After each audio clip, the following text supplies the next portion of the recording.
ইরানের supreme leader Ayatollah খামেনির পতন হলে সেটা কিন্তু ভারতের জন্য বিরাট ব্যাড নিউজ হতে পারে। যেহেতু ইসরায়েল ভারতের বন্ধু রাষ্ট্র, তাই ইরানের সঙ্গে ইসরায়েলের এই সংঘর্ষে অধিকাংশ ভারতীয় ইসরায়েলকে সমর্থন করছেন। কিন্তু তাদের বলে রাখা দরকার, ইরানে খামেনি সরকার পতন হলে বিরাট ক্ষতির মুখে ভারতই পড়বে। কেন এবং কিভাবে, ধাপে ধাপে আলোচনা করা যাক। ইরানের সঙ্গে ভারতের স্বার্থের কথা উঠলে প্রথমেই ইরানের চাবাহার বন্দরের কথা বলতে হবে। 2018 সালে ভারতের সরকারি সংস্থা ইন্ডিয়া পোর্টস গ্লোবাল লিমিটেড এই পোর্ট আংশিকভাবে পরিচালনার দায়িত্ব নেয়। এর পাশাপাশি বন্দরের সঙ্গে সংযুক্ত হাইওয়ে নির্মাণেও সহায়তা করে ভারত। 2024 সালেই আবার $370 মিলিয়ন বিনিময়ে আরও 10 বছর এই বন্দর পরিচালনার জন্য ভারত চুক্তি করেছে।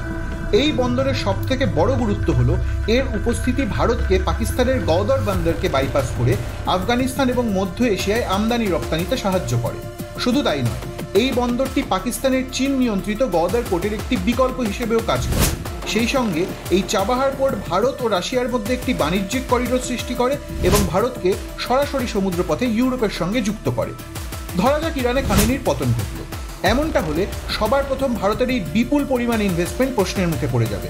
সেই সঙ্গে চাবাহার বন্দরের স্বাভাবিক কাজও ব্যাপকভাবে ব্যাহত হবে, যা ভারতের রপ্তানি এবং বৈদেশিক বাণিজ্যে বিরাট প্রভাব ফেলবে। খামেনির পতন হলে যে সরকারি ক্ষমতায় আসুক সেটা হবে আমেরিকার পছন্দের, এবং ভারতের সঙ্গে চুক্তি বাতিল করতে তারা দুবার ভাববে না। কারণ আমেরিকা চাইবে না ভারত এই এলাকায় নিজেদের ক্ষমতা বৃদ্ধি করুক। সেই সঙ্গে এই এলাকায় পাকিস্তানের শক্তি বৃদ্ধির সুযোগও তৈরি হবে। এছাড়া ইরানের বর্তমান সরকার পতন হলে ক্রুড অয়েলের দাম বাড়া অবশ্যম্ভাবী হয়ে পড়বে। এই অবস্থায় গোটা বিশ্বে পেট্রোল ডিজেলের দাম এক ধাক্কায় অনেকটাই বেড়ে যেতে পারে, আর জ্বালানির দাম বাড়লে নিত্য প্রয়োজনীয় জিনিসের দামও বাড়বে লাফিয়ে লাফিয়ে। সেই সঙ্গে খামেনির সরকার পড়ে গেলে তার সরাসরি প্রভাব পড়বে আফগানিস্তান ভারত সম্পর্কে। পাকিস্তানকে চাপে রাখতে হলে আফগানিস্তানের তালিবান সরকারের সঙ্গে সুসম্পর্ক রাখা ছাড়া ভারতের কোনো উপায় নেই।